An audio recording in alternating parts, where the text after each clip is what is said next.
Hello class 11। आज के इस वीडियो में हम आपको बताने वाले हैं कि आखिर क्लास 11 का अभी जो नया पासिंग मार्क्स रिलीज हुआ है आखिर वो क्या होने वाला है।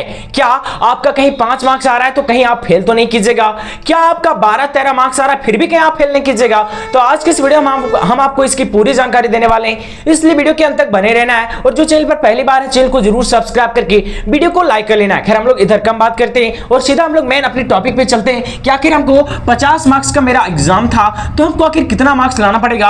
कहीं 50 में से हमें 20 तो नहीं लाना पड़ेगा, क्या हमारा कहीं यहाँ पे 15 आ रहा है तो कहीं हम फेल तो नहीं हो जाएंगे। तो कोई बात नहीं है, हम आपको इसके वीडियो में पूरी जानकारी देंगे। लेकिन उससे पहले बता दें कि क्लास 11 का नया जो पासिंग मार्क्स है वो क्लास 10 और क्लास 12 के पासिंग मार्क्स के जैसा बिल्कुल भी नहीं है। क्लास 10 और 12 में होता क्या है कि जैसे मान लीजिए आपका 80 मार्क्स का एग्जाम है, ठीक है, तो इसका आपको 33% यानी कि आपको 28 मार्क्स लाना पड़ता है और बाकी 20 मार्क्स का कहीं प्रैक्टिकल है तो इसका भी आपको 33% लाना पड़ता है, यानी कि दोनों में आपको पास करना पड़ता है ना। ये है आपका क्लास 10th और क्लास 12th का क्राइटेरिया। लेकिन क्लास 11 का इससे जस्ट ऑपोजिट है। मेरा पिछला वाला वीडियो कुछ बच्चे देखे होंगे तो बहुत डर गए होंगे क्योंकि वहां पे हम थोड़ा पुराना वाला तरीका बताए है ना। लेकिन इस बार का नया तरीका जो है वो बिल्कुल भी बदल चुका है, आपको टेंशन लेना है। ये नया तरीका क्या है बच्चों, देख सकते हैं आपका कहीं क्लास 11 में टोटल मार्क्स कितना हुए बाबू, हर एक सब्जेक्ट 50 मार्क्स का, तो इसका आपको लाना पड़ेगा 33 मार्क्स। ऐसा नहीं कि मान लो 40 मार्क्स का आपका हुआ है एग्जाम और 10 मार्क्स का हुआ आपका प्रैक्टिकल, ठीक है, तो आपको प्रैक्टिकल में अलग और आपका एग्जाम में अलग, ये अलग अलग पास होने की जरूरत आपको बिल्कुल भी नहीं है।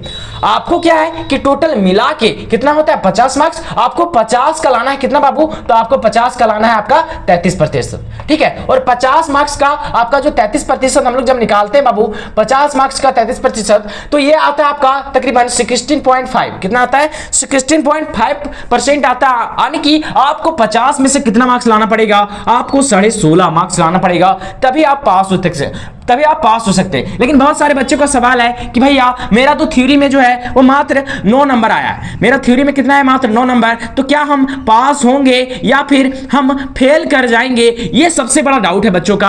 तो देखिए आपका मार्क्स लाना है कितना 16.5, इसको मान लेते हैं अराउंड में 17 मार्क्स, कितना लाना है आपको 17 मार्क्स, तो आपको थ्योरी में तकरीबन जो है वो लाना पड़ेगा कम से कम 8 से 9 मार्क्स, कितना लाना पड़ेगा 8 से 9 मार्क्स। यानी कि अभी जो 40 मार्क्स का एग्जाम हुआ आपका उसमें से आपका कितना मार्क्स होना चाहिए बाबू, या तो 8 मार्क्स होना चाहिए मिनिमम या फिर 9 मार्क्स।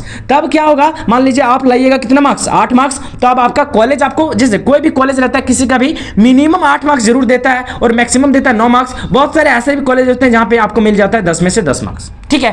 तो हम सोच के चलते हैं कि आपका कॉलेज चलिए 10 में 10 नहीं देगा, मान लेते हैं आपका कॉलेज जो है वो 9 में मतलब 9 भी नहीं देगा, कहीं मिनिमम 8 से कम किसी भी बच्चों को नहीं मिलता प्रैक्टिकल में, ठीक है।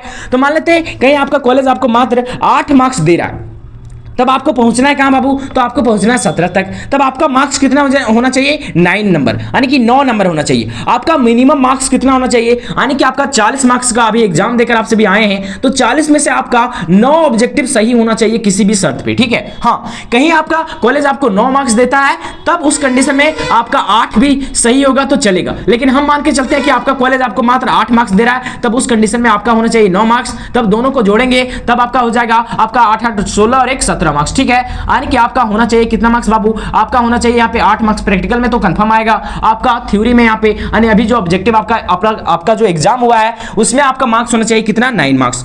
कहीं जिन बच्चों का मार्क्स 9 मार्क्स से कम है वो बच्चे फेल हो सकते हैं। कहीं उसका एग्जाम जो हुआ है यहाँ पे प्रैक्टिकल का जो आपके स्कूल में हुआ होगा, बहुतों का स्कूल में एग्जाम नहीं होता है, टीचर खुद से ही दे देते नंबर, तो कहीं आपके टीचर आपको कहीं फुल में फुल मार्क्स देंगे प्रैक्टिकल में 10 में 10, तब आपका कहीं आ रहा है मान लेते हैं 7 मार्क्स भी ऑब्जेक्टिव में, तब आपका टेंशन नहीं है। लेकिन हाँ, आपको सेफ स्कोर कितना लाना है बाबू, कम से कम 9 ऑब्जेक्टिव सही करना। आपको 9 ऑब्जेक्टिव कहीं आपका सही होगा तब आप आराम से पास कर जाइएगा, बिंदास हो जाइए। 9 ऑब्जेक्टिव सही है तो कोई भी बच्चा फेल नहीं करेगा। सबसे बड़ी खुशी की बात क्या है ना कि बहुत सारे बच्चे का सवाल आता है भैया हम एक सब्जेक्ट में कहीं फेल कर जाएंगे तो क्या हम 12th में जा पाएंगे कि नहीं जा पाएंगे। तो नया क्राइटेरिया 11th का पता है क्या है, सो आपको 5 सब्जेक्ट का एग्जाम हुआ बाबू, इसमें से मात्र आपको 4 में ही पास करना है। कितना में पास करना है, 4 सब्जेक्ट में ही पास करना है। एक सब्जेक्ट में कहीं आप फेल भी करते, एक सब्जेक्ट में कहीं आप यहां पे फेल भी कर जाते हैं बच्चों, तो आपको कोई टेंशन नहीं है, आप फिर भी 12th में आराम से चल जाइएगा। आप जो है आराम से 12th चल जाइएगा, आपका कोई भी दिक्कत नहीं होगा। कहीं आप 5 में से 4 में पास करते, एक में फेल भी कर जाते तो आपको टेंशन लेना नहीं है। लेकिन हाँ, आप फेल नहीं कीजिएगा, ऐसी हम शुभकामनाएं हमारा आप सबों के साथ। वैसे आपको बता दें कि थोड़ा बायोलॉजी वाले बच्चे अभी नाखुश हैं, ठीक है, क्योंकि बायोलॉजी में मैं ऐसा नहीं कि मैच नहीं किया, सो बहुत कम किया, जैसे 40 में से तकरीबन 12-13 क्वेश्चन ही मैच किया है, क्योंकि हमारा पुराना वीडियो बच्चे नहीं देखे। हम 5-5 मॉडल सेट दिए थे, तकरीबन बायोलॉजी का 3 ही मॉडल सेट दिए थे। तो बायोलॉजी के 3 मॉडल सेट में उसमें बच्चे बहुत कम देखे है ना, और नया वाला वीडियो बच्चे बहुत ज्यादा देखे। तो जो बच्चे हमारे शुरू से थे, यानी जो पुराना वीडियो भी देखे थे, उनका स्कोर बहुत अच्छा है, उसका स्कोर 30+ है। लेकिन जो नए बच्चे अभी हमसे जुड़े थे, क्योंकि ज्यादातर बच्चे तो नए जुड़े, क्योंकि उस टाइम हमारे पास मात्र 1500-1800 बच्चे थे। अभी हमारे पास 20,000 से भी ज्यादा बच्चे होंगे, तकरीबन 21,000+ है। और तो नए बच्चे जो है ना, वो पुराना वीडियो हमारा नहीं देख पाए, तो इसलिए उनका मार्क्स जो है वो कम आया, वो हमारे नाराज हैं। लेकिन जो हमारे पहले वाले बच्चे थे, उनका मार्क्स ठीक ठाक है, यानी कि 30+ है, ठीक है। तो वो सब तो ठीक है। खैर, बायोलॉजी की अलग की बातें हैं। कहीं बात किया जाए बाकी सब्जेक्ट का, तो गर्दा उड़ गया है। फिजिक्स का तो बातें नहीं करेंगे, क्योंकि वो जेई हो, नीट हो, कोई भी एग्जाम हो, सीबीएसई हो, फिजिक्स एकदम कहां से पता नहीं क्वेश्चन बनता है। लेकिन आपको बहुत अच्छा लग रहा होगा, फर्स्ट दिन आप जब एग्जाम देके आए थे, इंग्लिश का मेरा सारा क्वेश्चन लड़ गया था, एक भी क्वेश्चन ऑप्शन सहित लड़ गया था। बाकी केमिस्ट्री का तो और झकास था। केमिस्ट्री में तो 40 में से 38 एकदम हूबहू था, ऑप्शन भी चेंज नहीं था। बाकी भी तो बता ही दिया इंग्लिश का, ठीक है। तो आप, हमको बहुत अच्छा लग रहा था जब आप बहुत अच्छा कमेंट कर रहे थे। अभी भी अच्छा ही लगता है कि नहीं? लगता है कि नहीं बच्चे हमारे साथ हैं, है ना। कहा जाता है ना कि मैं तुम्हारे हार में भी तेरे साथ हूं और जीत में भी तुम्हारे साथ हूं। तो मैं हमेशा आपके साथ हूं बच्चों, और आप भी हमारा हमेशा साथ रहिएगा, ये आप पर भरोसा है। खैर, हम लोग बहुत ज्यादा बात नहीं करेंगे, आपको समझ में आ गया। आपका मिनिमम मार्क्स कितना होना चाहिए बाबू? आपका 40 में से 40 ऑब्जेक्टिव आप बनाए हैं, उसमें से मिनिमम आपका 9 क्वेश्चन सही होना चाहिए। हाँ, कहीं 8 भी क्वेश्चन आपका सही है, तब भी आप पास हो सकते हैं। लेकिन कहीं 8 से आपका 7 मार्क्स सही है, तो आप दुर्भाग्यवश जो होंगे वो बच्चे फेल कर जाएंगे, ठीक है। तो आज का वीडियो कहीं आपको अच्छा लगा होगा, तो उन दोस्तों के भी साथ शेयर करें जो बहुत ज्यादा परेशान है। आज के लिए बस इतना ही।